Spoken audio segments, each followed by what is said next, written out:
नमस्कार, म छु सुजित कुमार झा। मोडेल खबरको विशेष संवादमा यहाँलाई स्वागत छ। हामीसँग अहिले हुनुहुन्छ तोया नारायण पौडेल। उहाँ चाहिँ काठमाडौँको हिमालयन हाउटवाइस इन्टरनेसनल कलेज पुत्ती सडक काठमाडौँको प्रिन्सिपल हुनुहुन्छ।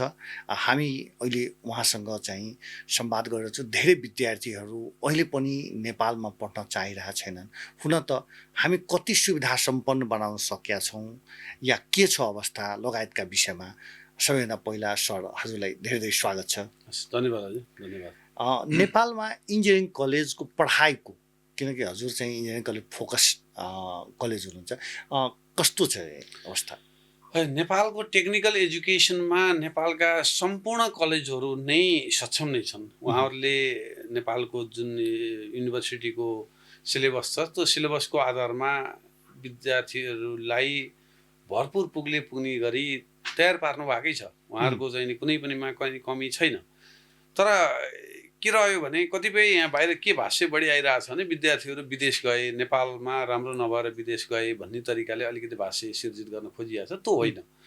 हाम्रो सिलेबस यदि राम्रो हुन्थेन भने विश्वका कुनै पनि विश्वविद्यालयले हाम्रो सिलेबसको अनुसारको पढेका विद्यार्थीलाई एक्सेप्ट गर्थेनन् होला। किन यति धेरै हाम्रा विद्यार्थी जाने बित्तिकै एक्सेप्ट गरिरहेछन् भन्ने कुरा मेन मनन योग्य कुरा छ। यसमा हाम्रा विद्यार्थीहरू जस्तो यहाँ बस्न नखोज्नुमा हाम्रो कमजोरी हो कि कलेजवालाहरूको कमजोरी हो कि भन्ने कुरामा अलिकति त्यस्तो देखिन्छ। त्यस्तो पनि होइन।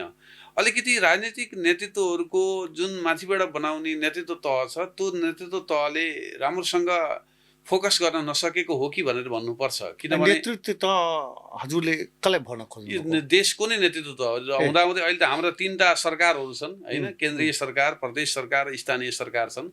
उहाँहरूले नै राम्रो किसिमको लिडरसिप लिन नसकेका हो कि? किनभने युवाले के खोजिया छ त? युवाको चाहना अनुसार हामी चल्न सकिएन कि भन्ने कुराहरू छ। कतिपय विद्यार्थीहरू विदेशमा हामीले जुन अन्डर ग्रेजुएट पढ्न गएका विद्यार्थीहरू 95% विद्यार्थी पढेको होला जस्तो हामीलाई लाग्दैन। जो विद्यार्थी उहाँ विदेशमा पढ्न गइरहेछ त्यसमध्येका 95 विद्यार्थीले उसले पढेका छैनन्। अनि के गर्न? उनीहरू चाहिँ सिधै चाहिँ जब गरिरहेका छन्। उनीहरूले जब गर्दै पढ्न सक्ने अवस्था बन्दैन। त्यसकारण हामीले नयाँ कुरा के लिएर आइरहेछौँ भने हामी कलेज सञ्चालकहरू र विश्वविद्यालयमा चलाउने सरहरूसँग हाम्रो बहस बढी के हुन्छ भने हाम्रा विद्यार्थीलाई कम्तीमा ब्याचलर डिग्री नेपालमा पढेर बरु विदेशमा एउटा स्किल्ड मेन पावर पठाउँ, त्यसपछि उताबाट विदेशबाट केही कुरो सिकेर आएर नेपाललाई पनि त फाइदा हुन्छ भन्ने तरिकाले हामीले प्लानिङ गरिरहेको हो। यसमा चाहिँ नि हामी नराम्रो भएर विद्यार्थी विदेश गयो भन्ने कुरामा यो भ्रम फैलिएको छ। अनि नेतृत्वलाई मात्रै दोष दिएर हुन्छ? होइन, यस्तो नीति ल्याउने त नेतृत्वले नि त होला नि त, हो कि होइन? जस्तो मानौँ अब सामान्य कुरा हेरौँ न त, जस्तो मधेसमा कुन किसिमको प्रोडक्ट आवश्यकता छ त्यो प्रोडक्टलाई कसरी निकाल्ने र कुन विश्वविद्यालयले निकाल्ने र त्यो कहाँ लगाउने भन्नेको प्लानिङ अहिलेसम्म अहिले सुन्नु भएको छ? मैले चाहिँ एउटा उदाहरण हजुरलाई दिउँ। यहाँ जनकपुरमा जानकी मेडिकल कलेज थियो। त्यहाँ निकै विद्यार्थीहरू आए, इन्डियाबाट पनि विद्यार्थीहरू आउँथे, अरू थर्ड कन्ट्रीबाट पनि आए। तर त्यहाँ चाहिँ दिनदिनै चाहिँ हडताल लगायतका कुराहरू, पढाइ नहुने, परीक्षामा चाहिँ मेडिकल कलेजको परीक्षामा चोरी हुन थाल्यो। त्योहरू कुराहरू बाहिर गएपछि विद्यार्थीहरू आउन छोडे। अनि त्यो यस्तो त्यसमा त राज्यले के गर्न सक्छ? एउटा कुरा बुझिराख्नुहोस्। हेर्नुहोस् के हुन्छ भने जनकपुर, मैले आजभन्दा 2 दिन अगाडि एउटा स्टाटस लेखेको थिएँ। जनकपुर भनेको कस्तो हो भने काठमाडौँकै केही मान्छे जनकपुर पढ्न आउँथे। एजुकेसनमा त त्यस्तो हब हो नि। एकदम। कसले बिगार्यो? बौद्धले आएपछि बिगारे होइन? स्वतन्त्रता हामीले कहाँ युज गर्यौँ? कुन ठाउँमा युज गर्यौँ? जसले पनि जे मन लाग्यो त्यही गर्न पाउने भन्ने कुरा जुन तरिकाले हामीले अगाडि बढ्यौँ नि, त्यसले गर्दाखेरि जनकपुरको एजुकेसनमा अलिकति अहिले खस्केको अवस्था छ। र अहिले म आएर धेरै विचार गरेँ, केही कुराहरू केही चाहिँ नि हाम्रा एक्सपर्टहरूले फेरि यसलाई अगाडि बढाउन खोजिरहनु भएको रहेछ।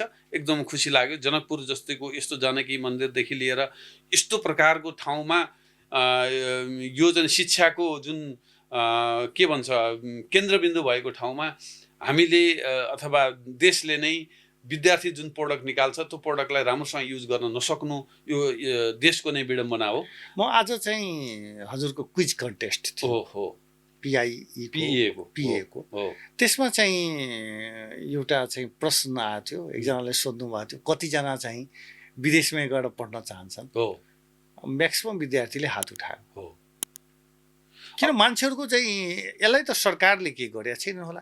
बच्चैदेखि चाहिँ यस्तो माहौल बनाइदिएको छ। पहिला चाहिँ के हुन्थ्यो भने के पढ्ने डक्टर इन्जिनियर यतातिर चाहिँ यस्तै हुन्थ्यो कि आफ्ना अभिभावकहरूले बच्चालाई चाहिँ के पढ्यो भने डक्टर इन्जिनियर पढ्ने, अरू केही नपढ्ने, पढाइ भनेको डक्टर इन्जिनियर हो। तेज विद्यार्थी हुने बित्तिकै यस्तै अवस्था अहिले आइदिएको छ कि सबैले, किन हात उठाउनेहरू त अधिकांश अब सबै वर्गका थिए, कोही धनी थिए कोही गरिब थिए, सबै खालका थिए। अब सबै विद्यार्थीहरूले एक स्वरले हात उठाएर चाहिँ म विदेश पढ्न चाहन्छु। किन यस्तो भयो होला? यसमा पनि राज्य नै दोषी हो। एक्ज्याक्टली, राज्य किन दोषी हो भने हेर्नुहोस्, 46 सालदेखि हामीले 46 सालसम्म पञ्चायती व्यवस्था 30 वर्ष निरङ्कुश पञ्चायती व्यवस्थाले लुटेर खायो भनेर भन्दै हिँड्यौँ। बहुदलीय व्यवस्था आयो, त्यसपछि पनि 36 वर्ष सकिएछ नि त। हजुर, त्यही भएर त्यसमा संहिता आयो, के आयो, बिचमा धेरै कुरा भयो। खोइ त डेभलपमेन्ट खोइ त। तपाईँ एउटा सामान्य एउटा कल्भर्ट बनाउन पनि वर्षौँ लागेको त देखिरहनु भएको छ त। के राज्यले त्यहाँ लगानी गरिदिएको थिएन होला र? अनि त्यो त नयाँ न्यू जेनेरेसनले देखिरहेछ नि त। त्यो त ऊ झगडा गर्न जाँदैन नि त। यो किन गरिस् भने झगडा गर्न जाँदैन नि त। विश्वविद्यालयको भाइस चान्सलरको बोर्ड मुनि के लेखिन्छ? तँ कसरी नियुक्त भइस्, तेरो नियुक्ति प्रक्रिया यही हो भनेर क्वेसन मार्क गर्ने पनि त हामी नै छौँ नि त। खोइ हामीमा अनुशासन खोइ। विश्वविद्यालयको भाइस चान्सलर हो, विश्वविद्यालयको पदाधिकारी हो, विश्वविद्यालयको कर्मचारी हो, विश्वविद्यालयको टिचर हो। खोइ हामीले त गरेको के? विश्वविद्यालयको पदाधिकारी भनेका चाहिँ गुन्डाराज नै हुन् त? उहाँहरूले काम गर्न नसक्दा दिन म सकिनँ भनेर हामी कहिले निस्क्यौँ? र विद्यार्थीको एक्सपेक्टेसन के छ, त्यो एक्सपेक्टेसन अनुसार हामी काम गर्नुपर्छ भनेर हामी कहिले लाग्यौँ? कहिले पनि लागेनौँ नि त। हामी नियुक्ति भयौँ राम्रो, अर्को नियुक्ति भयो नराम्रो, यही तरिकामा हामी खेलेका खेलै भयौँ। मेन कुरा मैले हेरिरहेको छु कि तपाईँको पनि भनाइ या आम पिपुलको पनि भनाइ राजनीतिक भागभण्डाको आधारमा जुन रूपमा बनाइएको छ, त्यसै कारण चाहिँ हामी हरेक कुरोमा विभाजित भइरहेछौँ। होइन, राजनीतिक भागभण्डा त एक ठाउँमा भयो, तर के हो भने जो काम गर्न सक्दैन नि, किनभने हामी भोट हाल्न गएपछि त एउटामा भोट हालिरहन्छौँ, हाम्रो पनि आस्था एक ठाउँमा होला। पदाधिकारी खाने पनि हामी नै हो, तर हामी जे काम गर्छौँ भनेर गर्छौँ नि, गर्ने वातावरण बन्दै र गर्न सक्दैन भने हामी त्यहाँ किन टाँसिएर बस्नु पर्यो? मेरो भनाइ त्यति हो, सक्दिनँ भने नबस्ने। अनि त्यसमा हाम्रो जुन मैले चाहिँ अब इन्जिनियरिङ कलेजकै कुरा गरौँ, 46वटा रहेछ, 300 भन्दा बढी अन्य कलेजहरू रहेछन्। तिनीहरूको भूमिका के रह्यो यसमा? अनि यस्तो हुन्छ, के हुन्छ भने जस्तो मानौ विद्यार्थीले के अपेक्षा गरेका छ भने अहिलेको विद्यार्थीले कम्फर्टेबल्ली उसले पढ्न सजिलै पाओस्, ऊ सजिलै पास गर्न पाओस्, ऊ स्किल्ड बनियोस्। हामी अझै पनि 40 वर्ष अगाडिको सिलेबस हेरेर काम गरिरहेछौँ कि ऊ स्किल्ड बन्न खोजिरहेछ। सबै कुराहरू घोकेर आएर लेख भनेर हामी भनिरहेछौँ, उसले त सम्पूर्ण कुराहरू बाहिर निकालेर सबै कुरा दिएर तेरो एक्सप्रेसन गर भनेर खोजिरहेछ। हामी अझै पनि के भनेको छौँ, त घोकेर लेख्नुपर्छ, कण्ठ गरेर लेख्नुपर्छ भनेका छौँ। विद्यार्थी चेन्ज आयो त, विश्वमा कसरी चेन्ज आयो त? हामी त्यतापट्टि गएको खोइ त।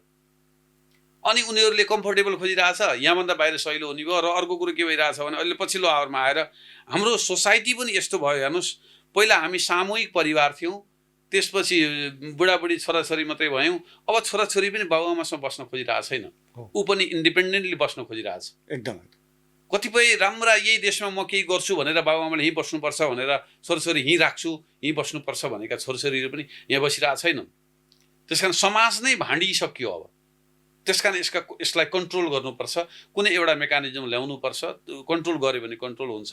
यो सुन्दर देश, आज पनि हाम्रो पूर्व राजदूत सरले भन्नुभयो, यो जस्तो सुन्दर देश त कहीँ पनि छैन। 200 किलोमिटर ब्रेथ र 1200 किलोमिटर वेड्थ भएको, लेन्थ भएको एउटा देशमा विभिन्न थरी जलवायु भएका, विभिन्न थरी माटो भएको, विभिन्न थरीका उत्पादन हुने जस्तो देश संसारमा कहीँ पनि छैन। फेरि त यहाँ त जनकपुर र सिन्धुलीलाई मात्रै हेऱ्यो भने यहाँ गरम प्रदेश, उता ठन्डा प्रदेश।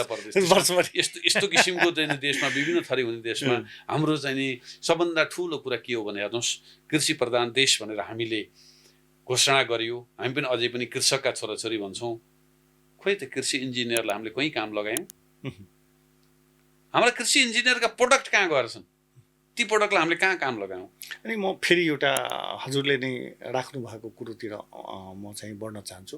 त्यसमा चाहिँ के भनौँ भने हामी पारिवारिक रूपले बिस्तारै विभाजित भइरहेको छौँ। पहिला आमा बुवालाई छोड्यो, अहिले हामीलाई चाहिँ बच्चाहरूले पनि छोडिरहेछ। 4वटा बच्चा छ भने 4 कोठामा बसिरहेछन्, त्यसको जीवन नै कोठामा बितिरहेछ या कलेज स्कुलमा बितिरहेछन्। जहाँबाट यो शिक्षा सुरु भएको थियो युरोपतिरबाट, युरोपमा त हाम्रा नेपाल भारतका संस्कृतिलाई उच्च कोटिको संस्कृति रहेछ, त्यहाँ चाहिँ अहिले बहसको विषय भएको छ। हामीतिर चाहिँ किन हुन सकिरहेछन् यो कुरो? अहिले यस्तो भयो कि यो के हुन्छ भने हामी उता गइरहेछौँ, उताका मान्छेहरू हाम्रो लिइरहेछ। होइन, अब यसमा के हुन्छ, कसको कर्तव्य के हो भन्ने कुराहरू हामी सिकाउनै छोड्यौँ कि अहिले। कसले के गर्ने त भन्ने कुरा नै सिकाउनु छोड्यौँ। अहिले त के भयो भने हामी इन्डिपेन्डेन्ट हुनुपर्छ, फ्री हुनुपर्छ भन्ने मात्रै सिकायौँ।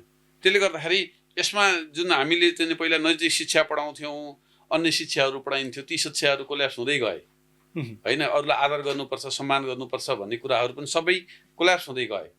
त्यसले गर्दा अहिले त के सिकाइयो भने हामी इन्डिपेन्डेन्ट हुनुपर्छ, कसैसँग भर पर्नु हुन्न भन्ने कुराहरू मात्रै सिकाउँदै गयो। तर इन्डिपेन्डेन्ट कसको आधारले बस्छ, कसरी भइरहेछ भन्ने कुरो अझै छैन। राज्यले सम्पूर्ण जिम्मा लिइदिएको भए पो ऊ इन्डिपेन्डेन्ट हुन्थ्यो।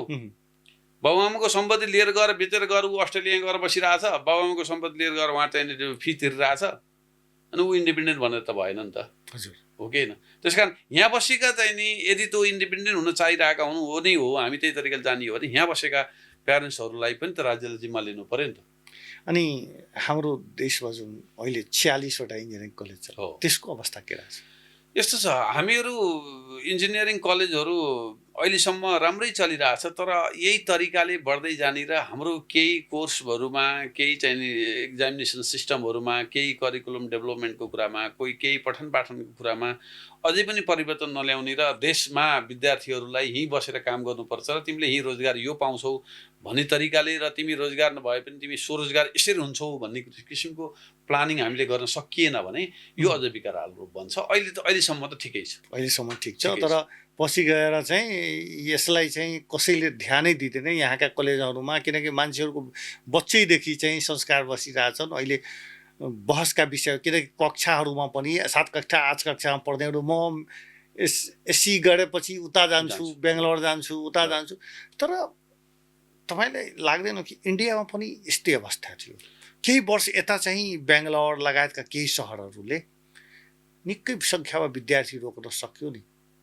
इन्डियाका व्यक्तिहरू पनि त अमेरिकातिर चाहिँ जान चाहिरहेको थिएन। यस्तो भयो कि हेर्नुहोस् त, कस्तो हो भने तपाईँकै घरमा, हामीकै घरमा एउटा चाहिँ नि शिक्षक छ, एउटा चाहिँ नि भन्सारको अधिकृत छ। एउटा परिवार, एउटा बाउको 2टा छोरा, त्यहाँ 2टाको भिन्नता हेर्नुहोस् त। शिक्षकलाई मान्छे भन्दैन। मनमोहन सिंह प्रधानमन्त्री भएर आउँदाखेरि शिक्षकको तलब एकैचोटि 3 गुणा बढाइदिएको थियो र अस्ट्रेलिया अमेरिकामा हुने भारतीय शिक्षकहरू फर्केर इन्डिया आएर काम गरे। किनभने शिक्षाको विकास भएन भने र युवा त्यो देशमा बसेन भने देशको विकास त हुँदै हुँदैन, कल्पनै नगरे हुन्छ। मैले अहिले एउटा कुरो जोड्न खोजिरहेको थिएँ कि विद्यार्थीहरू किन यहाँ बसेनन्, विद्यार्थीहरूलाई हामीले यहाँ बस्ने वातावरण किन बनाएनौँ भन्ने कुरा गरेका थियौँ।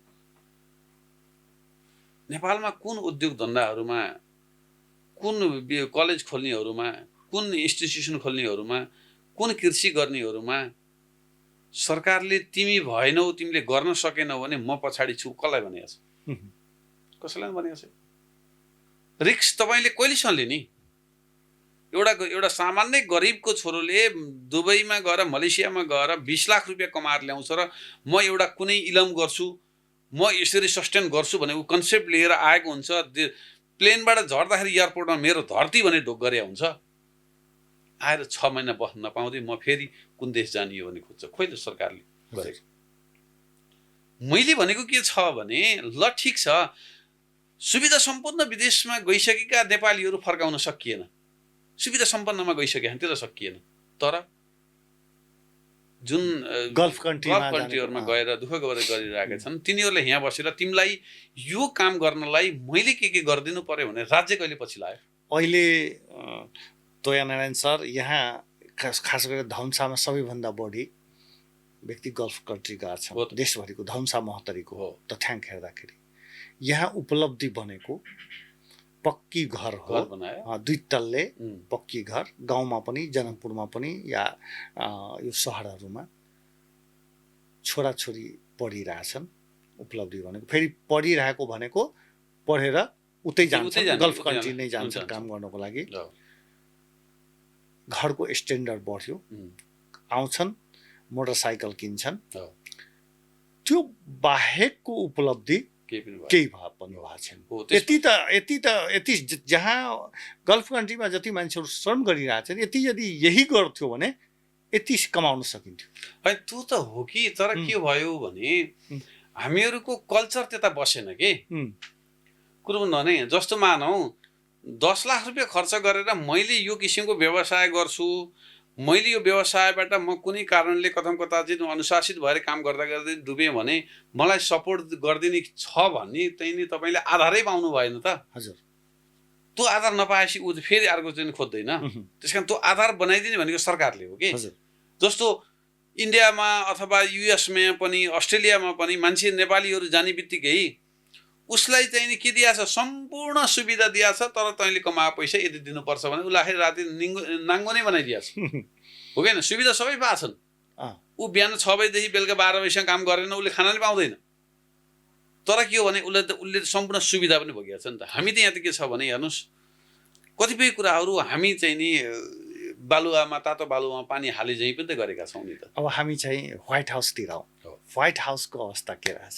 होइन, Himalayan White House international college त हेर्नुहोस् नेपालमा एजुकेसनमा एउटा क्रान्ति नै ल्याएको। +2मा अन्य +2 नखुल्दै व्हाइट हाउस कलेज खुल्या हो कि होइन? किनभने व्हाइट हाउस कलेजले एउटा ब्रान्ड ल्याउन खोज्या हो। एजुकेसनमा हामी अब ट्रेडिसनल तरिकाले जानु भएन, नयाँ तरिकाले जानुपर्छ भनेर नै सन् 2000मा White House college Himalayan White House international कलेजको नाममा इस्टाब्लिस भयो। अनि त्यो इस्टाब्लिस भइसक्यो। सन् 2001मा पूर्वाञ्चल विश्वविद्यालयसँग MBA BBA का प्रोग्रामहरू ल्याएर चलायो। BIT प्रोग्राम नेपालमा पहिलो सुरुवात व्हाइट हाउस कलेजले नै गर्यो। तर त्यो गर्दै गर्दै जाँदाखेरि अब त्यसपछि अरू राम्रा कलेजहरू पनि अहिले जन्मिए, धेरै राम्रा कलेजहरू छन्। मैले भने नि उनीहरूको चाहिँ एकाडेमिकल्ली इन्फ्रास्ट्रक्चरदेखि लिएर लोकेसनदेखि लिएर अन्य सुविधाहरूमा लगभग नेपालका सबै धेरैजसो कलेजहरू अहिले लगभग सुविधा सम्पन्न नै छन्।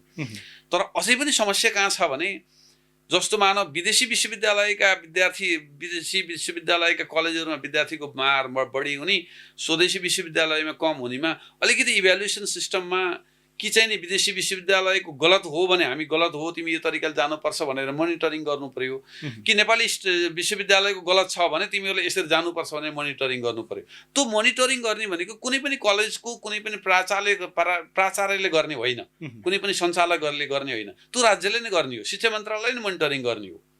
कतिपय विद्यार्थीहरू हेर्नुहोस्, कतिपय विदेशी विश्वविद्यालयका विद्यार्थीहरू भर्ना भएपछि फेल हुँदैन। नेपाली विश्वविद्यालयका विद्यार्थीहरू कतिपय ठाउँमा त 40% पनि पास भएको छैन। त्यसले गर्दाखेरि त्यहाँ गएपछि म भर्ना गरिसकेपछि यसरी पढेपछि म पास हुँदो रहेछु, यता त पासै हुन गाह्रो छ भन्ने किसिमको वातावरण पनि अलिकति क्रिएट भएको हो कि भन्ने देखिन्छ। तर के हो भने हामीले कहाँनिर प्लानिङ गरेका छैनौँ भने हाम्रो देशको आवश्यकता के हो भन्ने कुरो प्लानिङ गरेका खोइ त। कुनै पनि प्रोडक्ट निकाल्दाखेरि त्यो प्रोडक्ट त देशलाई उपयोग हुनु पर्यो नि। एकदम ठिक छ। जस्तो मानव सिभिल इन्जिनियर मधेस प्रदेशलाई को चाहियो त, खोइ त प्लानिङ गरेछ मधेस प्रदेशले अहिलेसम्म।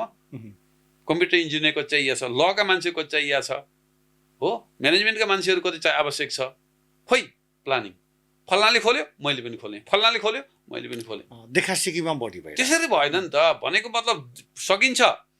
होल नेपालले नै, नेपालको चाहिँ नि प्लानिङ कमिसनले नै यो क्षेत्रमा यो प्रोडक्ट आवश्यकता छ, त्यो प्रोडक्ट अनुसारको फल्ना विश्वविद्यालयले तपाईँले यदि उत्पादन गर्ने, त्यो उत्पादन गरेको जनशक्तिलाई यसरी उपयोग गर्ने भनेर राज्य ल्याउनु पर्यो। हजुरको चाहिँ जीवनको चाहिँ आधी समय व्हाइट हाउसमा, हिमालयन व्हाइट हाउसमा, अरू शिक्षण पेसामा त 25 वर्ष जति, 30 वर्षै हुन लाग्यो। अनि त्यसको अनुभव कस्तो रहेछ? होइन, दुईटैलाई तुलना गर्दा अनि यस्तो छ, म अझै पनि अप्टिमिस्टिक छु। हेर्नुहोस्, देश बन्छ भन्छु म, होइन। म झगडा नै गर्छु हेर्नुहोस्, प्रधानमन्त्री कार्यालयमा गर्नु झगडा गर्नु यो भएन भन्ने मान्छे हो होइन, तपाईँ यो गर्नुपर्छ भन्ने मान्छे हो। प्रचण्डजी प्रधानमन्त्री हुँदाखेरि त म 2-3 पटक भनिसकेको छु तपाईँहरूले गर्न सक्नु भएन भनेको छु।